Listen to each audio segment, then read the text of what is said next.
દર્શક મિત્રો, સત્યમેવ જયતે લાઈવ ન્યૂઝમાં આપનું સ્વાગત છે।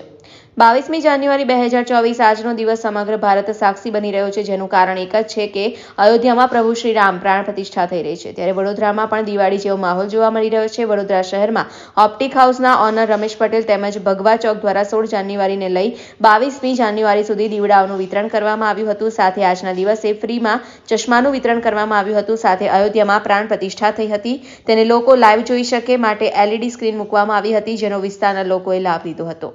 આજે અતિ ઐતિહાસિક દિવસ 500 વર્ષ પછી રામજી પોતાના નિજ મંદિરમાં જ્યારે આજે પધાર્યા હોય ત્યારે ખાલી ન વડોદરા, પૂરું ભારત નહીં, પૂરા વિશ્વ જ્યારે રામમય થઈ ગયું હોય ત્યારે આપ સૌ જાણો છો કે વડોદરા શહેર પણ રામના રંગે રંગાઈ ગયું છે।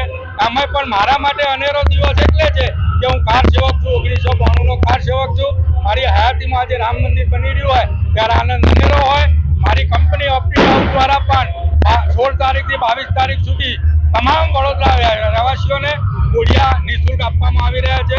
આજે 22 તારીખે એવા તમામ જરૂરિયાતમંદ લોકો જે પોતાના બજેટ યા પૈસાના અભાવે યા અજ્ઞાનતાના અભાવે આઈ ચેકઅપ નહીં કરાવીને પોતાની આંખોને મોટું નુકસાન કરતા હોય છે। એ અમારા વર્ષોનો અનુભવ છે, એને ધ્યાન રાખીને આજે તમામ 10 ફ્લોર ઉપર તમામ જરૂરિયાતમંદ લોકોને આઈ ચેકઅપ કરીને તમામને ચશ્મા નિઃશુલ્ક આપવામાં આવી રહ્યા છે। રિપોર્ટર સની સિંધે, સત્યમેવ જયતે લાઈવ ન્યૂઝ, વડોદરા।